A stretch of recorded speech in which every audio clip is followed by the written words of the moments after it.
सर्वप्रथम व्यासपीठावरील सगळ्या मान्यवरांना माझा नमस्कार आणि माझ्या समोर उपस्थित असलेल्या सगळ्या मान्यवरांना सुद्धा नमस्कार. खूप छान वाटतंय पुन्हा एकदा रोहिदास समाजाच्या एका कार्यक्रमाला उपस्थित राहताना. नयनजी जेव्हा सांगत होते त्यांचा अनुभव तेव्हा खूप साम्य लक्षात येत होतं आणि तेव्हा मलाही आठवतंय की गुणवंत विद्यार्थ्यांचा सत्कार आणि तेव्हा इथे पहिल्या 2-3 रांगेत आम्ही असे असायचो आणि मनात उत्सुकता असायची उत्सुकता असायची की त्या बंद छान रंगीबिरंगी त्या सगळ्या कागदामध्ये पिशव्यांमध्ये काय मिळायचं ते बाकी भाषणं चालत राहायची. आमचं सगळ्यांचं लक्ष त्याच्यामध्ये असायचं. आज मला पुन्हा त्या सगळ्याची आठवण आली. मी माझं वक्तव्य पूर्ण सुरू करण्याच्या आधी मी माझ्या आईने त्याला मला ऑल दी बेस्ट म्हटल्यावर त्या आठवणीतून मी सुरू करते. आणि की आज मी जिथे उभी आहे त्याचं 100% का त्याहून अधिक मी माझ्या आईला देईन. तुमच्या सगळ्या समोर आहात त्यांना बघत असताना मला माझ्या आईची आठवण येते कारण एका सगळ्यात समान परिस्थितीत आपण आहोत. मला असं वाटतं की शिक्षणाची धुरा आपल्या समाजापर्यंत खूप उशिराने आली पण मला असं वाटतं आपल्या समाजाने ती खूप चांगली अंगीकृत पण केली आणि मला असं वाटत नाहीये की आता कुठल्याही प्रकारच्या क्षेत्रामध्ये आपल्या समाजाचे प्रतिनिधित्व नाहीये.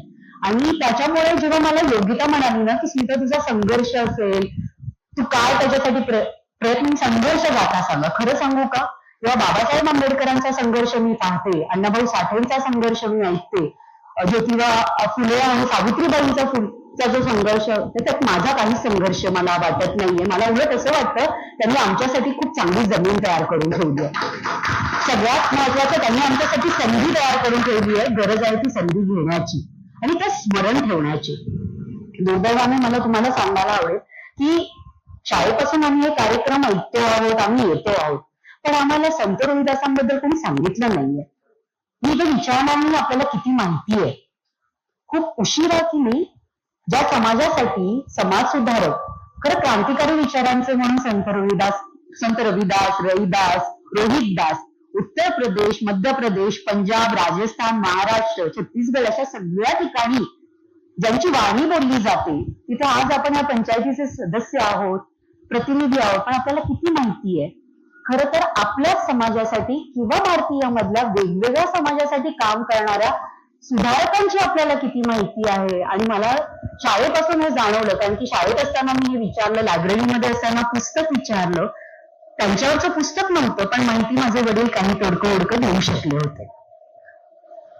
शाळेचा प्रवास हा तुमच्यासारखा माझाही झालेला आहे. एका जेमतेम परिस्थितीमध्ये आईने घरची भावंडे शिकावी म्हणून शिक्षण सोडलेलं, वडिलांनी शिक्षणाची संधी असताना सुद्धा शिक्षणात जास्त लक्ष नाही पण कौशल्य प्राप्त केलेलं, अशा सगळ्या अतिनिम्न मध्यमवर्गीय याच्यामध्ये वडीलही कामगार गोदरेजमध्ये होते. वडील युनियनचे लीडर होते, शिवसेनेचे लीडर होते, आई गृहिणी होती आम्हा 14 बहिणींना सांभाळणारी. त्याच्यामुळे ह्या सगळ्या वातावरणामध्ये सगळ्यात महत्वाचं देण जी आम्हाला कुटुंबातून जी मिळाली ती शिक्षणाची होती. एक तर मुलगी मुलगा भेद नाही, 4ही मुली, त्यामुळे समाज काय बोलतो याची त्यांनी कधी कदर केली नाही.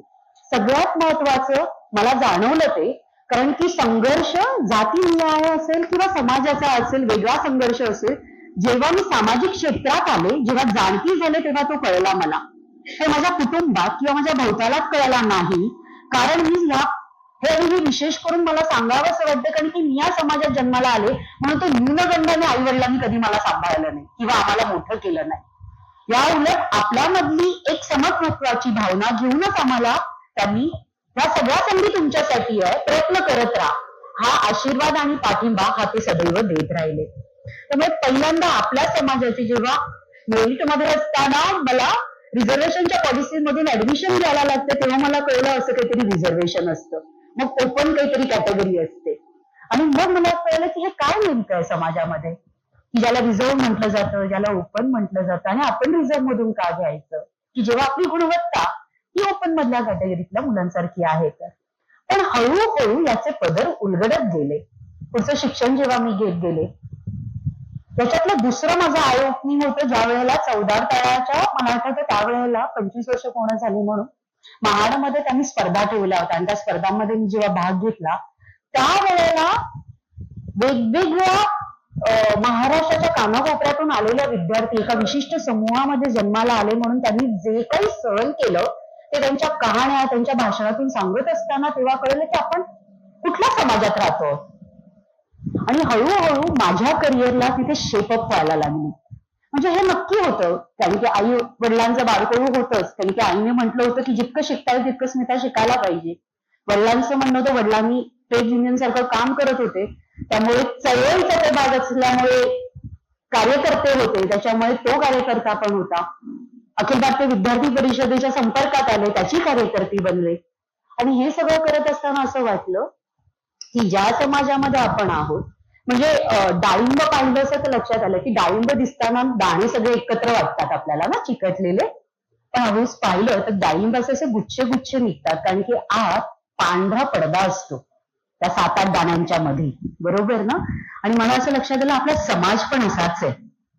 जसं किरणजी म्हणाले की वेगवेगळ्या ज्ञातींनी तो वाटलेला आहे, कधीतरी तो उफाळून येतो आणि मग हे भेद समोर येतात. आणि मला असं वाटतं की असे कटू अनुभव प्रत्येकाच्या गाठीला येतात. तसे कटू अनुभव थोडे उशिरा माझ्या वाटेला आले, पण ह्याच्यातून मला पुन्हा आईचे शब्द आठवत होते. आई म्हणत होती की आपली रेष मोठी केली पाहिजे, दुसऱ्यांच्या रेषा पुसून लहान करणं नाहीये, आपण प्रयत्न केले पाहिजे आणि आपण पुढे गेले पाहिजे, कारण की सन्मानपूर्वक जगण्याचा अधिकार सगळ्यांनाच मिळालाय. आणि तो जर मला घ्यायचा असेल, जसं किरणजींच्या बोलण्यात होतंय की बाकी सगळ्या निकडी आहेत, पण प्रतिष्ठा, सन्मान ती आपली आपल्या कामातून मिळवता येते. आणि मला असं वाटतं की शिक्षण हा त्यातला मूलभूत आधार आहे. म्हणजे पुढे बसलेल्या सगळ्यांना वाटत असेल आपल्याला खूप करिअरचे डोस मिळतात. मी TISS मध्ये आहे, त्यामुळे माझ्या स्टुडंट्स बरोबर नेहमीच आहे. आणि खरंच आहे, मी तुम्हाला सांगू, आव्हानं आमच्या वेळेला पण होती आणि तुमच्या वेळेला पण आहे. फरक काय आहे, आमच्या समोर एक्सपोजर एवढा समोर नव्हतं, तेव्हा आम्ही काय निवडायचं ह्याची इतकी कमी होती आमच्याकडे चॉईसेस. बरं आम्ही हे केलं तर पुढे सगळं सलग मला नोकरी मिळेल का, म्हणजे थेट तिथेच लावलं जायचं. कारण की मुलींच्या आयुष्यात नोकरी मिळाली की तिला बरंच स्थळ मिळणार आणि मग ती संसाराला लागणार. म्हणजे आई वडिलांच्या दृष्टीने तो काही वाईट विचार नाहीये, पण मुलींच्या शिक्षणाकडे असंच पाहिलं जात होतं. त्यामुळे काहीतरी वेगळं करू पाहू असं म्हटल्यावर आई वडिलांचा नकार हा खूप स्वाभाविक होता आणि त्यावेळेच्या परिस्थितीला तो अगदी स्वाभाविक होता. म्हणजे टाटा इन्स्टिट्यूटमध्ये मी ऍडमिशन घ्यायला गेले होते, पर्सनल मॅनेजमेंट आणि इंडस्ट्रियल रिलेशन. वडिलांनी घरी बसवलं मला सिलेक्शन झालेलं असताना. ते स्वतः युनियनचं काम करत होते, त्यामुळे मॅनेजमेंटच्या लोकांच्या गचांडी आम्ही कशा पकडतो आणि तिथेच मॅनेजमेंटची प्रतिनिधी म्हणून महिला जाणार तर चालणार नाही असं म्हणून मला ऍडमिशन घेऊन मी दिली. गुणवत्तेच्या बाबतीत त्यांच्यामध्ये हे नव्हतं, शंका नव्हती. प्रॉब्लेम होता त्यावेळेची सामाजिक परिस्थिती की जिथे स्त्रीला त्या पद्धतीचा मान सन्मान मिळतोय की नाही. मला वाटतं त्याच्या खूप पुढे आता आपण आलेलो आणि त्यामुळे पुढच्या आत्ताच्या सगळ्या मला तरुणी दिसत आहेत, तर मला असं वाटत की काय करिअर चॉईस करू. आज सगळी क्षेत्र तुमच्यासाठी आहेत. मला इथे एकच महत्वाचा भाग वाटतो, आपण जे निवडणार आहोत आयदर त्या आपण सुरू करून शेवटपर्यंत टिकवणार आहोत की नाही. कारण चॉईसेसच्या गोंधळामध्ये धडसोड वृत्ती ना खूप वाढताना दिसतेय. मी हे करून बघतो, ते करून बघतो. सुरुवातीची वर्ष मला असं वाटतं की ही थोडीशी चॉईसेस तुमचे फायनल करेपर्यंत ठीक आहे, पण प्रत्येक वेळेला हे असं करत राहणं, त्याच्यामुळे एक निरंतरता आहे. एखाद्या क्षेत्रामध्ये तुम्हाला प्रभावीपणे काम करायचं जर असेल ना, तर त्याला वेळ द्यायला लागतो. जसं नयन सर म्हणाले ना, एका रात्रीत नाही मोठे झाले, ती एक कंटिन्युटी आहे. त्याच्यासाठी पेशन्स लागतो. आणि सगळ्यात महत्वाचं जे मी शिकले, आणि हे मी अनुभव घेत शिकले की मला काय करायचंय, हे मी माझ्या आई वडिलांबरोबर संवाद साधत बोलणं. आज बऱ्याचदा माझे करिअर चॉईसेस मी ऍडमिशन घेताना माझ्या आई वडिलांना कळतात किंवा मला हे जायचंय. बऱ्याचदा असं होतं की तो गॅप मला ना आता वाढताना खूप दिसतो. आई वडिलांना ते त्या पिढीला एक्सपोजर नसल्यामुळे बऱ्याचदा त्यांच्या मनात अनेक प्रश्न असतात की माझा मुलगा किंवा मुलगी जिथे जातीये ते योग्य आहे की नाही, तर बाबा काही पुढे काही आहे का. आणि मुलांच्या बाबतीत असं की बाबा तर तुमची जनरेशन होती, आहे सगळे होत आहे. पण मुळात हा संवाद आपण ब्रीच करतोय का, कारण की हा खूप वाढताना दिसतोय आणि तो सगळीकडे दिसतोय. तर मला असं वाटतं की आई वडिलांमधला आपला संवाद हा खूप महत्वाचा होतो की ज्या वेळेला तुम्ही करिअर चॉईसेस करता, आणि क्षेत्र कुठलंही घ्या. म्हणजे मी निवडताना असं म्हटलं की सामाजिक क्षेत्र आणि शिक्षण क्षेत्राचं कुठे ना कुठेतरी एकत्र बांधलं जाईल अशा क्षेत्रात आपण जावं, आणि शक्यतो रोजीरोटीचा आणि आपल्या आवडीचं एकच असावं. म्हणजे असं नाही की मी रोजीरोटीसाठी एक नोकरी करते आणि माझा आवड. हा जो प्रश्न आहे ना, मी दुसऱ्या वेळी तुम्हाला विचारणारच होते. तुम्ही आता त्याचं उत्तर तेच देते. आणि दुसरं माझ्या आवडीचं जे आहे त्याच्यासाठी मग मी वेळ काढण्यासाठी करते. बऱ्याचदा अनेक लोक कॉर्पोरेट सेक्टर मधली नोकरी वयाच्या 30व्या आणि 35व्या वर्षी लागतात, 28व्या वर्षी, आणि 35व्या वर्षी नोकरी सोडतात, फेडअप होतात आणि मग आवडीचं शोधायला जातात. त्यामुळे शक्यतोवर माझं समाधान, आणि समाधान म्हणण्यापेक्षा आनंद म्हणू आपण. त्यामुळे मी सर म्हणाले ते अगदी बरोबर आहे. मला 18व्या वर्षी नाही येणार कळणार, मलाही नाही कळलं. मी माझं क्षेत्र अनफोल्डिंगच आहे. म्हणजे लॉ केल्यानंतर मला लक्षात यायला लागलं की मला काय करायचंय म्हणून साधारण, पण हे अनफोल्डिंग राहणार आहे. पण मला असं वाटतं की आपल्याला काय आवडतंय आणि त्याच्यातल्या काय संधी आहेत त्याची काळवेट आपल्याला घालता येतेय का? कारण आपण यंत्रवत लवकर व्हायला लागतो आणि मग त्यातून मोठ्या प्रमाणावर निराशा आहे, कामाचा लोड आहे, आणि मग त्यातून होणाऱ्या दुसऱ्या गोष्टी अनेक त्याचे घडतात. एकच मिनिट आणि मी माझं इथे संपवते. मी पुन्हा एकदा आपला समाज म्हणून मी इथे येईल. आपल्या आधीच्या पिढीने आपला समाज म्हणून रिकॉग्नाइज होण्यासाठीच, कारण की मला माहित नाही ते किती आपल्या मुलांशी बोललेले आहेत. कारण की बऱ्याचदा असं होतं की शक्यतो आपण जे सोसलंय ते मुलांपर्यंत बोलण्याची आपण काय म्हणतो ठरवून बोलत नाही त्यांच्याशी.